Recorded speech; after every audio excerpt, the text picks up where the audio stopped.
আমার স্নেহ ছাত্রছাত্রী, আমি দীপান্বিতা ম্যাডাম। আমার ইউটিউব চ্যানেল দীপাস টিচিংয়ে তোমাদের প্রত্যেককে স্বাগত। তোমরা দেখতে পাচ্ছ এটা কোশ্চেন পেপার, এটা ABTA test paper, ABTA semester 4 2025-26 সালের জন্য, অর্থাৎ যারা প্রথম জন্য প্রকাশিত এবিটিএ টেস্ট পেপারের আজকে এসি 126 পেজের পার্ট এ আলোচনা করব। যারা নিয়মিত আমার ক্লাস দেখো তারা জানো যে পার্ট এ একটা ভিডিও থাকে, পার্ট বি একটা থাকে, পার্ট সি একটা থাকে। পার্ট এতে একটু কোশ্চেনটা বেশি, কারণ এখানে 5 নম্বরের প্রশ্নগুলো আলোচনা করতে হচ্ছে। তবে তোমরা যারা একদম প্রথম থেকে আমার ক্লাস দেখছো তারা এই ফান্ডামেন্টালস অফ ফিজিক্যাল জিওগ্রাফি বা পার্ট এর নোটসগুলো কিন্তু পেয়েছো। এখনও তোমরা যদি স্ক্রিনে দেওয়া নম্বরে আমার সাথে যোগাযোগ করো, আমি কিন্তু ফান্ডামেন্টালস অফ ফিজিক্যাল জিওগ্রাফি, যেটা তোমাদের সবচেয়ে কঠিন পোর্শন, তার নোটসগুলো তোমাদেরকে পাঠিয়ে দিতে পারি পিডিএফ আকারে। এছাড়া এই যে 2 নম্বরের প্রশ্নগুলো, 5 নম্বরে, 3 নম্বরে, 2 নম্বরের প্রশ্নগুলো আমি এভাবে তোমাদের কাছে ডায়েরিতে লিখে উপস্থাপন করছি, যদিও আমার সমস্ত নোটস দিয়ে দেয়া আছে, এভাবে প্রত্যেকটা উত্তর কিন্তু লিখে দেয়া আছে, ফলে এইগুলো একদম রেডিমেড পেয়ে যাচ্ছ। বাকি নোটগুলো আমি বই থেকে তোমাদেরকে দেখিয়ে দিচ্ছি। চলে যাচ্ছি প্রথম প্রশ্নে যাওয়ার আগে বলবো, যদি চ্যানেলে নতুন হয়ে থাকো অবশ্যই চ্যানেলটা সাবস্ক্রাইব করে রেখো, পরবর্তী ভিডিওর জন্য চ্যানেলে চোখ রাখো বা চ্যানেল ভিজিট করবে। বন্ধুদের মাঝে এই গুরুত্বপূর্ণ তথ্য প্লাস ভিডিওটা শেয়ার করে দিও। জীববৈচিত্র্য বিনাশের মনুষ্যসৃষ্ট কারণগুলি আলোচনা করো। এটা আগেও অনেকবার আলোচনা হয়েছে, জীববৈচিত্র্য বিনাশের প্রাকৃতিক কারণ এবং মনুষ্যসৃষ্ট কারণ। এখানে শুধুমাত্র মনুষ্যসৃষ্ট কারণটা আলোচনা করব। উত্তরটি অর্ণব মিশ্র ডক্টর রামকৃষ্ণ সেনের বইতে ভালোভাবে দেয়া আছে। এটা তোমাদেরকে আগেও দেখিয়েছি, প্রাকৃতিক কারণ দেখিয়েছি, তোমরা স্ক্রিনশট নিয়ে নিতে পারো। কিন্তু আমাদের আজকের প্রশ্নের উত্তরে প্রাকৃতিক কারণ জানতে চাওয়া নেই, শুধুমাত্র মনুষ্যসৃষ্ট কারণ বা যেটাকে আমরা বলছি কৃত্রিম কারণ। বৃক্ষচ্ছেদন, মানুষ ব্যাপক মাত্রায় যে বৃক্ষচ্ছেদন করছে তার জন্য উদ্ভিদ তো মারা যাচ্ছে, তার সাথে উদ্ভিদের উপর আশ্রয় যে সমস্ত জীবজন্তু বা পশু পাখি রয়েছে তারাও কিন্তু ধীরে ধীরে হ্রাস পাচ্ছে, ফলে জীববৈচিত্র্য হ্রাস পাচ্ছে। এছাড়া চোরা শিকারের জন্য প্রতি বছর বহু প্রাণীর মৃত্যু হয়। এই চোরা শিকারের জন্য চোরা শিকারের বিষয়বস্তুটা হচ্ছে হাতির দাঁত, গন্ডার, হরিণের শিং, চামড়া, এগুলোর জন্য চোরা শিকারীদের দাপট কিন্তু উত্তরোত্তর বৃদ্ধি পাচ্ছে। এছাড়া চোরা শিকারের কারণে ভারতে চিতল, হরিণ, বাঘ, কচ্ছপ ক্রমাগত হ্রাস পাচ্ছে। অত্যধিক পশুপালন, কৃষিকাজের ব্যাপক বিস্তার ঘটায় পশুপালন ক্ষেত্র বহুলাংশে হ্রাস পেয়েছে। তাই পশুপালকেরা প্রায়শই অরণ্যাঞ্চলে ঢুকে পড়ছে। অরণ্যাঞ্চলে পশুপালকদের পশুচারণের ফলে ছোটো ছোটো গাছ, চারা গাছ, গুল্ম এগুলো নষ্ট হয়ে জীববৈচিত্র্য নষ্ট হচ্ছে। বহিঃপ্রজাতির উদ্ভিদ ও প্রাণীর আক্রমণ, বহিরাগত প্রজাতির অনুপ্রবেশের ফলে স্থানীয় প্রজাতির বিনষ্ট হওয়ার সম্ভাবনা বাড়ে এবং জীববৈচিত্র্য বিনষ্ট হয়। কৃষিভূমির সম্প্রসারণের ফলে কিন্তু অনেক সময় বনভূমি কেটে ফেলা হচ্ছে। শুধু কৃষিভূমি নয়, বাসভূমি, শিল্প কারখানা স্থাপন, আমরা অরণ্যাঞ্চলের প্রান্তভাগগুলোতে দেখব পেট্রোল পাম্প, হোটেল এই সমস্ত গড়ে উঠছে, তাতেও কিন্তু প্রচুর পরিমাণে গাছপালা কেটে ফেলা হচ্ছে। এছাড়া শিল্পায়নের প্রভাবে যে জল দূষণ, মাটি দূষণ, বায়ু দূষণ ঘটে, তার ফলেও উদ্ভিদ এবং প্রাণী প্রজাতির অকাল মৃত্যু হয়। তাহলে এইগুলো প্রত্যেকটাই কিন্তু জীববৈচিত্র্য বিনাশের কৃত্রিম কারণ বা মনুষ্যসৃষ্ট কারণ। ঠিক আছে, 5 নম্বরের জন্য একদম যথাযথ উত্তর। এখানে তোমাদের 5 নম্বরের 2টি প্রশ্ন আছে। পাত সংস্থান তত্ত্ব অনুসারে অভিসারী ও প্রতিসারী পাতসীমানার সৃষ্ট ভূমিরূপগুলি চিত্রসহ বিবরণ দাও। তোমাদের কিন্তু পরীক্ষাতে 3টি কোশ্চেন থাকবে, 3টি কোশ্চেনের মধ্যে একটি কোশ্চেন লিখতে হবে। তো যাই হোক, এবার আমরা 5 নম্বরের দ্বিতীয় প্রশ্ন আলোচনা করব। এখানে কিন্তু অভিসারী এবং প্রতিসারী দুটো পাতসীমানায় গঠিত সমস্ত ভূমিরূপগুলির আবার চিত্রসহ বিবরণ বলা হয়েছে। ছবি না আঁকলে অটোমেটিক তোমাদের 2 মাইনাস হয়ে যাবে, যত ভালো লেখো 3-এর বেশি পাবে না। যখনই চিত্রসহ উল্লেখ করা থাকবে ছবিটার জন্য আলাদা মার্কিং, তাই লেখাটাকে অবশ্যই একটু বেশি করে কমিয়ে নিতে হবে।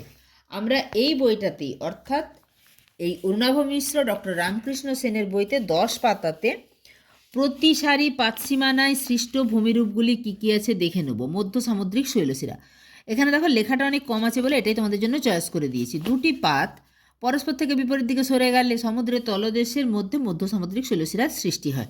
উদাহরণ আটলান্টিক মহাসাগরের তলদেশে সৃষ্ট মধ্য আটলান্টিক শৈলশিরা। চিত্রসহ বলেছে, এই ছবিটা অবশ্যই আঁকতে হবে, একটাই ছবি আঁকবে। এছাড়া স্রংস উপত্যকা বা গ্রস্ত উপত্যকা, 2টি পাত যখন পরস্পরের বিপরীত দিকে সরে যায়, এখানে কিন্তু পাতগুলো পরস্পরের বিপরীত দিকে সরে যাওয়া বা প্রতিসারী পাতসীমানায় ভূমিরূপ বলছি। এর ফলে শিলায় টান ধরে এবং ফাটল সৃষ্টি হয় এবং দুপাশের পাত বসে গিয়ে গ্রস্ত উপত্যকার সৃষ্টি করে। এছাড়া সাগর ও মহাসাগর দুটি মহাদেশীয় পাতের অপসারী চলন হলে মধ্যবর্তী অংশ বসে গিয়ে সাগর মহাসাগরের সৃষ্টি হয়। উদাহরণ, উত্তর ও দক্ষিণ আমেরিকান পাতের পশ্চিমমুখী চলনের ফলে আটলান্টিক মহাসাগরের সৃষ্টি হয়েছে। উত্তর আমেরিকা দক্ষিণ আমেরিকা ক্রমশ বাঁ দিকে সরে যাচ্ছে এবং আটলান্টিক মহাসাগরের আয়তন বৃদ্ধি পাচ্ছে। এরপরে অভিসারী পাত সীমানায় সৃষ্ট ভূমিরূপ, দুটো পাত যখন পরস্পরের মুখোমুখি আসবে। এখানে প্রথমেই কি তৈরি হয়? সামুদ্রিক খাত। এই যে দুটো পাত পরস্পরের মুখোমুখি হচ্ছে, সংঘর্ষে লিপ্ত দুটি যদি মহাসাগরীয় পাত হয়, তখন তার সীমান্তে অতি গভীর অবতল বাঁক সৃষ্টি হলে একে সামুদ্রিক খাত বলে।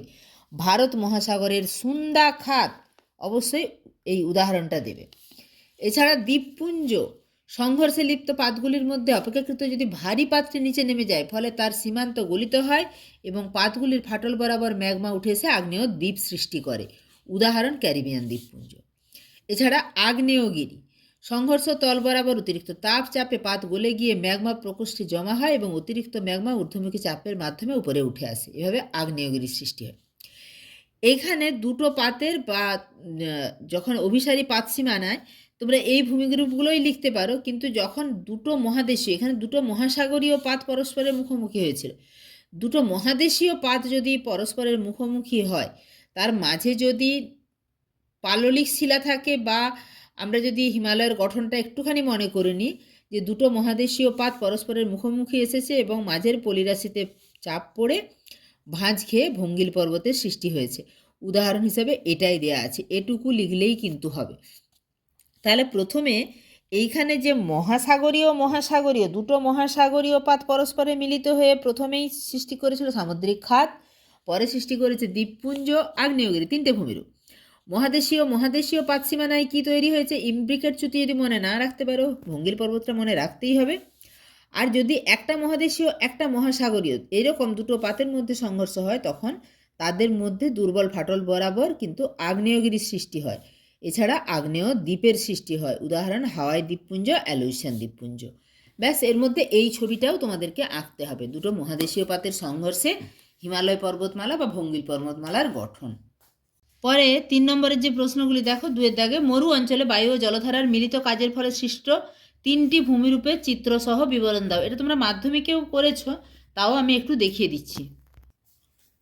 মরুভূমি অঞ্চলে বায়ু ও জলধারার মিলিত কাজের ফলে সৃষ্ট ভূমিরূপ, প্রথমে অবশ্যই পেডিমেন্ট দিবে। পেডিমেন্ট হলো মৃদু ঢাল বিশিষ্ট সমতল ভূমি, যা মরু জলবায়ু অঞ্চলের বৈশিষ্ট্য। সাধারণত পর্বতের খাড়াই ঢাল নিম্নদিকে হঠাৎ পরিবর্তিত হয়ে মৃদু ঢালপ্রাপ্ত হয় ও পেডিমেন্ট গড়ে ওঠে।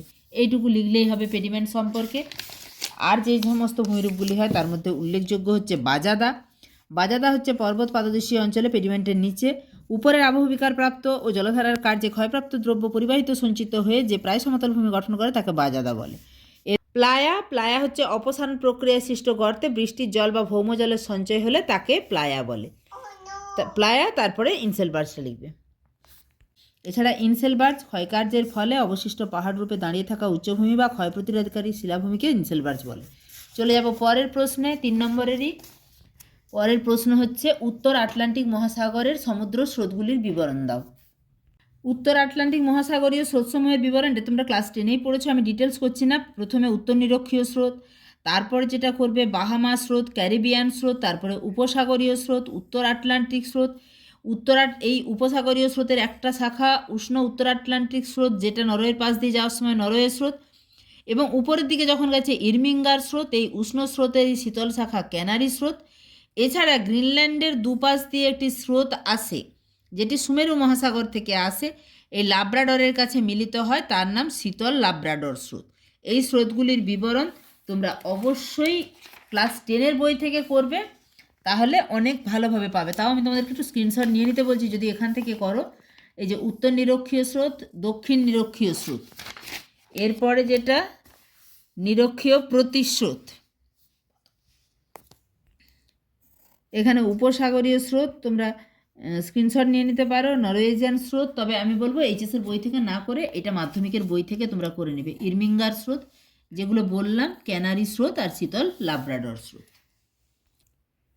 নদীর ক্ষয়কার্যের ফলে কিভাবে জলপ্রপাত ও প্রপাতকূপ সৃষ্টি হয় তা লেখো। এটা আমি আর তোমাদেরকে নতুন করে বলছি না, এটা ক্লাস 10 থেকে পড়ে আসছো। 10-এ আমরা জানি যে জলপ্রপাত যেখানে পড়ছে, অর্থাৎ জলপ্রপাতের জলটা যেখানে পড়ছে, এখানে যে গর্তের সৃষ্টি হচ্ছে সেটাই হচ্ছে প্রপাতকূপ।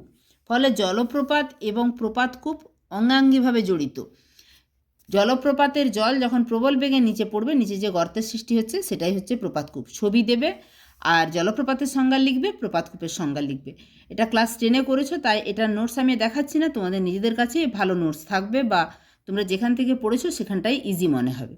এরপরে প্রতিপ ঘূর্ণবাতের সাথে শান্ত আবহাওয়া জড়িত থাকে কেন, আমি তোমাদেরকে নোটসে দেখাচ্ছি। কিন্তু আমরা জানি প্রতিপ ঘূর্ণবাত যেখানে সৃষ্টি হয়, প্রতিপ ঘূর্ণবাতের কেন্দ্রে থাকে উচ্চচাপ, এবং উচ্চচাপ থেকে যেহেতু বাতাস বাইরের দিকে বেরিয়ে যায়, ফলে এখানে যে ঘূর্ণি সৃষ্টি হওয়া, নিম্নচাপের কেন্দ্রে যে ঘুরতে ঘুরতে বাতাস ঢুকে, সেই ব্যাপারটা হচ্ছে না। এখানে বাতাস বহির্মুখী এবং শান্ত আবহাওয়া বিরাজ করে। এটার নোটসটা তোমাদেরকে একটু দেখিয়ে দিচ্ছি। এটাও কিন্তু তোমরা ক্লাস 10-এ ভালোভাবে পড়ে এসছো। দেখো, তোমাদের জন্য একদম উত্তরটি রেডি করা আছে রায়মার্টিনের বইতে। প্রতিপ ঘূর্ণবাতে শান্ত আবহাওয়া বিরাজ করে কেন? মৃদু বায়ু প্রবাহ। প্রতিপ ঘূর্ণবাত কেন্দ্র ও বহির্ভাগের মধ্যে বায়ুচাপের যে ঢাল সেটা মৃদু হয় 10 থেকে 20 মিলিবার, এবং বায়ুর গতিবেগ থাকে 30 থেকে 50 কিমি পার ঘন্টা। ফলে উচ্চচাপ কেন্দ্র থেকে পার্শ্ববর্তী নিম্নচাপের দিকে বায়ু ধীরে ধীরে প্রবাহিত হয়, তাই কোনো রকম ঝড়ঝঞ্ঝা হয় না, বায়ু প্রবাহ শান্ত থাকে। এছাড়া মেঘমুক্ত ও বৃষ্টিহীন অবস্থা। উচ্চচাপ কেন্দ্রবিশিষ্ট প্রতিপ ঘূর্ণবাত থেকে বায়ু বহির্মুখী ও অধোগামী হয় এবং নিম্নচাপযুক্ত অঞ্চলের দিকে প্রবাহিত হয়। প্রতিপ ঘূর্ণবাত অঞ্চলে বায়ু শীতল ও ভারী হয়ে নিমজ্জনের সময় অ্যাডিয়াবেটিক প্রক্রিয়ায় ক্রমশ উষ্ণ হয়, ফলে জলীয় বাষ্পের ধারণ ক্ষমতা বৃদ্ধি পায়, তাই ঘনীভবন প্রক্রিয়া ব্যাঘাত ঘটে। আপেক্ষিক আর্দ্রতা হ্রাস পাওয়ায় মেঘ সৃষ্টি হয় না, আকাশ নির্মল ও মেঘমুক্ত থাকে, কোনো বৃষ্টিপাত হয় না, তাই আবহাওয়া শান্ত ও বায়ুমণ্ডল সুস্থির থাকে। এইটুকু লিখলেই তোমরা সুন্দর 3 নম্বর পেয়ে যাবে। এরপরে 3-এর দাগের প্রশ্নগুলো, যেগুলো 2 নম্বরের প্রশ্ন দেখে নাও। পুরাচুম্বকত্ব বলতে কী বোঝো? নদীর পুনর্যৌবন লাভ বলতে কী বোঝো? ঘূর্ণবাতের চক্ষু বলতে কী বোঝো? কোপেনকৃত জলবায়ুর শ্রেণীবিভাগে প্রথম ক্রমের অন্তর্গত তথা ইংরাজি ই অক্ষর দ্বারা চিহ্নিত জলবায়ু দুটির নাম লেখো।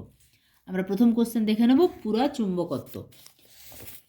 এখানে দেখো, পুরাচুম্বকত্ব, প্যালিও মানে অতীত এবং ম্যাগনেটিজম মানে চুম্বকত্ব, অর্থাৎ প্রাচীন শিলায় সংরক্ষিত লৌহবর্গীয় খনিজগুলির চুম্বকত্বকে পুরাচুম্বকত্ব বলা হয়। এতেই তোমরা 2 নম্বর পাবে। যদি আরও ব্যাপারটা ডিটেলস জানতে চাও তাহলে এইটুকু পোর্শন তোমরা স্ক্রিনশট নিয়ে লিখে নিবে। চলে যাব পরের প্রশ্নে। 2 নম্বরের প্রশ্ন আছে নদীর পুনর্যৌবন লাভ, জাস্ট সংজ্ঞাটুকু লিখবে, 2 নম্বর পাবে।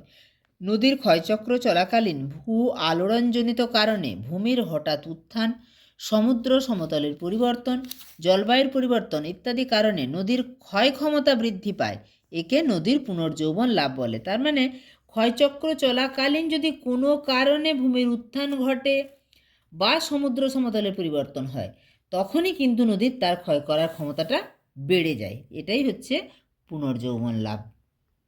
3 নম্বরের প্রশ্ন, ঘূর্ণবাতের চক্ষু। এখানে দেখে নাও উত্তরটা।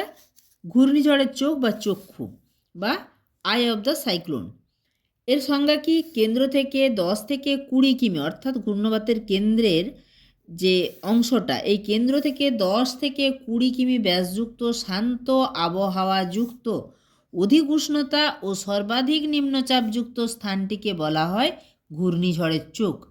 পারলে এইটুকু শুধু ছবি এঁকে দেখিয়ে দিবে যে এইভাবে এতটা অঞ্চল জুড়ে ঘূর্ণবাত সৃষ্টি হয়েছে, তার মাঝের অংশটাকে ঘূর্ণবাতের চক্ষু বলছে।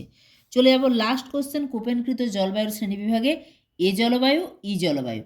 কোপেনকৃত জলবায়ুর যে শ্রেণীবিভাগ, তার কিন্তু প্রথম ক্রমের তোমরা সবগুলো জলবায়ুরই বৈশিষ্ট্য, অর্থাৎ এ জলবায়ু, বি, সি, ডি, ই সবগুলোই কিন্তু নাম প্রথম ক্রমের অবশ্যই জেনে রাখবে। এই যে সবগুলোই তোমাদেরকে জানতে বলেছি, এ, বি, সি, ডি, ই। আর এখানে প্রশ্নে এ জলবায়ুর বৈশিষ্ট্য আর ই জলবায়ু। এ জলবায়ু বলতে ক্রান্তীয় বৃষ্টি অরণ্য জলবায়ু, এটা তোমাদেরকে জানতেই হবে, যেখানে বছরের প্রতিটি মাসের গড় উষ্ণতা 18 ডিগ্রি সেন্টিগ্রেড। এবং ই জলবায়ু, এটা হচ্ছে মেরু জলবায়ু, যেখানে উষ্ণতম মাস, অর্থাৎ সবচেয়ে উষ্ণতম মাসেও উষ্ণতা 10 ডিগ্রি সেন্টিগ্রেডের কম হয়ে থাকে। এটা অর্থাৎ এ হচ্ছে ক্রান্তীয় বৃষ্টি অরণ্য জলবায়ু আর ই হচ্ছে মেরু জলবায়ু। ঠিক আছে, বলে ঠিক আছে, এখানে সবগুলো জলবায়ুর বৈশিষ্ট্য প্রথম ক্রমের অবশ্যই জানবে। তোমাদের এই প্রয়োজনীয় ভিডিওটা অবশ্যই বন্ধুদের মাঝে শেয়ার করে দিও, ভিডিওটাতে একটা লাইক করে দিও এবং চ্যানেলে নতুন হলে আবারও বলছি চ্যানেলটা সাবস্ক্রাইব করে পরবর্তী ভিডিওর জন্য ওয়েট করো বা তোমরা চ্যানেল ভিজিট করে এসে পরবর্তী ভিডিওগুলো দেখতে থাকো।